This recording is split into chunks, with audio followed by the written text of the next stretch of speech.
Nangka celeng niku empuk ning ya blonyok ngoten niku wau. Wah nggih niku paling kok. Nggih niku. Nah sekere iki nangka celeng. Nggih niku. Berarti niki nek digabung antara Yojo karo niki berarti celeng blonyoh niki. Lah nggih niki bentuke ngeten niki. Model ngeten iki senengane nguyah-nguyuh ngono modele niku. Nggih. Ayo Mbak Tati jumenang, monggo. Wah. Anggo mixing kepenak. Iya. Wah. Wow. Pesindian berbobot sumpah bobotnya 68. Sugeng dalu Mbak Ayu. Inggih. Halo. Iki sugeng dalu. Wah kurang ini tok lho. Sesuk garengo dhewe kowe. Ya. Kok nek kena corona piye lho? Oh, ra entuk dalaman. Sampeyan iki ora ngerti artine corona. Lah apa artine? Komunitas rondo mempesona kok ya. Lah aku kudu rondo lho. Heh? Kudu rondo. Samane urung rondo? Kok urung rondo? Ya ajeng. Arep meniku. Ampun. Soale rencana ajeng mateni bojone dhewe niku. Ngoten to. Lah nggih to, percaya ora tahu isi kok ya padake. Ora jenengan rong kenal aku kok nek tahu isi maksudnya piye? Modar ora. Mas Gareng, nggih. Awong kula niki sing bendina ngekaki rejeki niku nek ngenyak wae dipendel kok. Lah nggih niku wae. Niki bojone ning omah niku daginge mung kare nggone lato. Astaga. Kaya mbot ora ngono. Ora nek urung kenalan nak ya kenalan sik urung-urung kok wis ngonekke tahu isi wae isi mercon lho. Pengen tak jebluki apa piye? Lah aku mau apa muni ngono? Lah, Ungu piye? tahu. Tahu apa? Tahu isi. Lah ya bener to. Kok dadak nganggo mercon? Lah ya tahu lek diisi mercon lek mangane gak hati-hati kan ya kebledosan. Mau urung kenal kok wis muni bledas-bledas. Aduh, lah aku ngene iki lho, aku lek rene tutune bojo iki rasa bebas awinan. Lho, panjenengan pundi garwane ingkang pundi? Lah kae mau. Wah, wong sing paling kenyih dhewe kae. Lah, mbok dikenalke. Jenenge ora gur Tatin. Lah sapa? Bunga. Kok bunga? Bunga temi.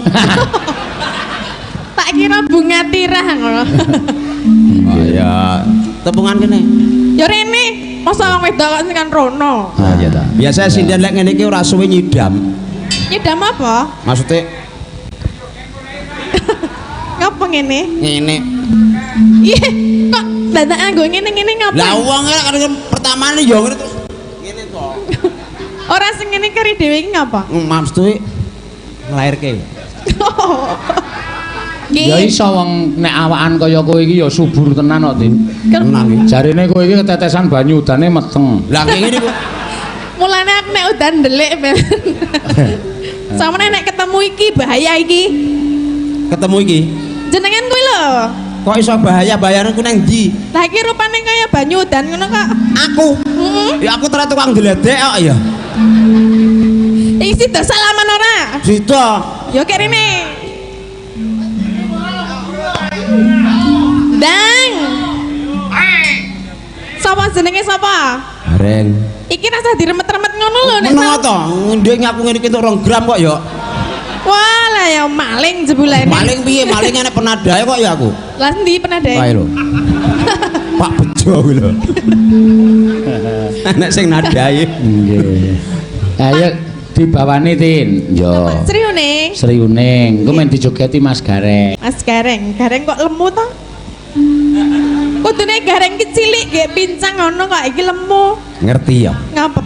Iki kan garang sing bebas saka corona. Dadine kaya ngene iki.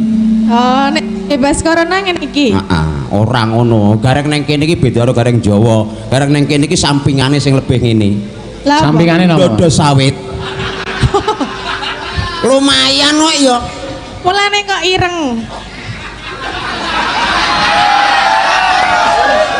Mulane aku sadurunge wis ngomong karo panitia to jan golek gareng liya sing putih aku ngono lho. Ora urung kaya panggah kepangan iki. Lah ya wong ireng tenan kok kon. Ora aku iki kok ya gatekke ya ben ireng ya ben kuning ya ben kok ana kulit kok tok gagas lho. Lah ketok lho. Aku iki ireng ya njabane kok. Lah, Jerone saya ireng. Cakut. Aku rawani nek delok jerone. Rawani. Ora usah jero-jeroan. Kok apamu rawani kok tak wanekke. Mbak Tatin. Nggih, Sriuning nggih. Jeneng lengkape sapa ta? Nami kula Tatin Lestari Handayani. Sapa? Alah rasa nyedak-nyedak. Ora aku karo nemani pipine lho warus tenan e. Enggak. Bawone nggih.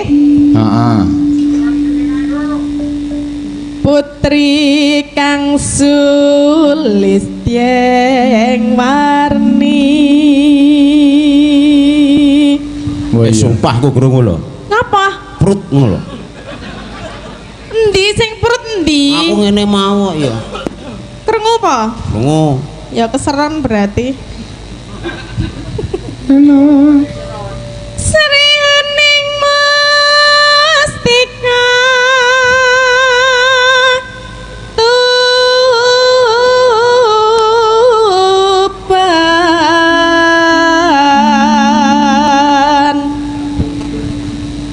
putra Kanjeng sira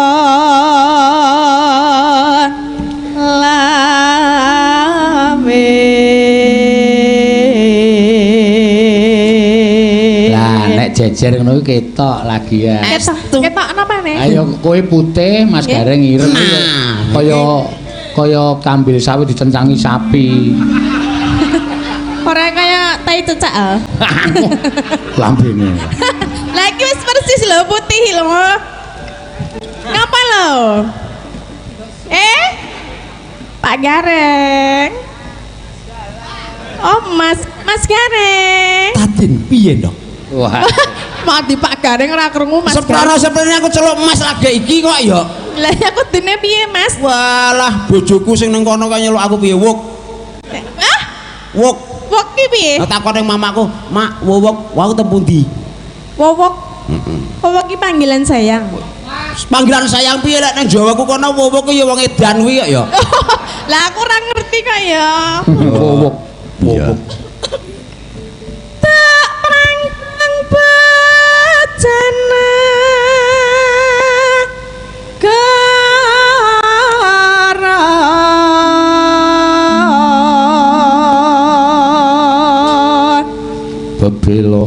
bebelo wirat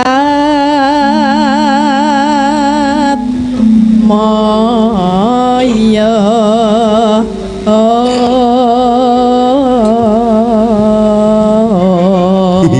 ilate. Napa lho? Delok ilate kaya keder.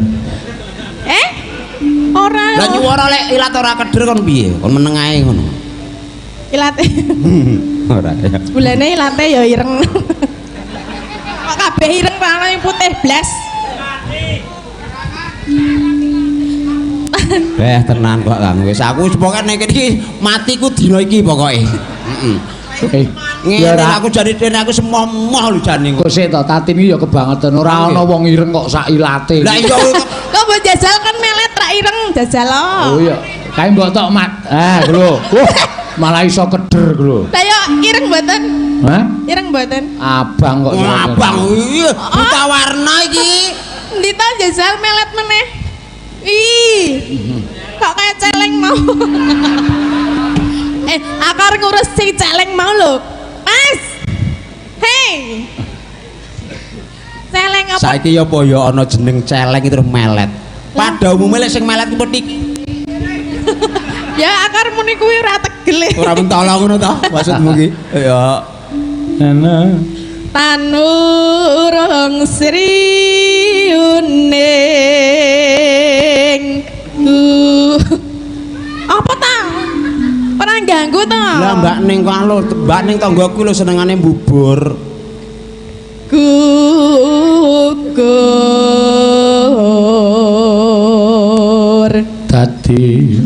Dadi kusum.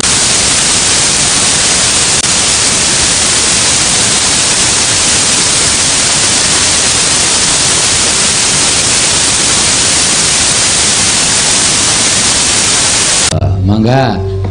Neno. Mangga Mbak Tatin. Srihuning mustika tuban labuh tresna lan sabaya pati marang Raden Wiratmaya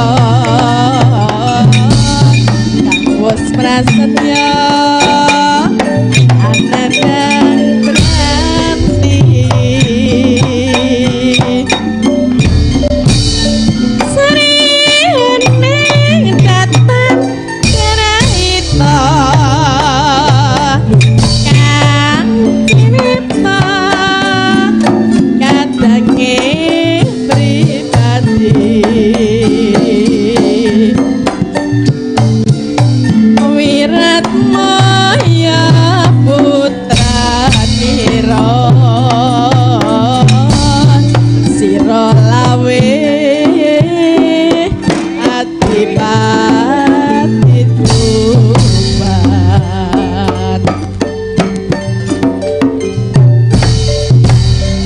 seriune ngepulutrane ngati wong sapati nalikane uni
senadyan mekasaniro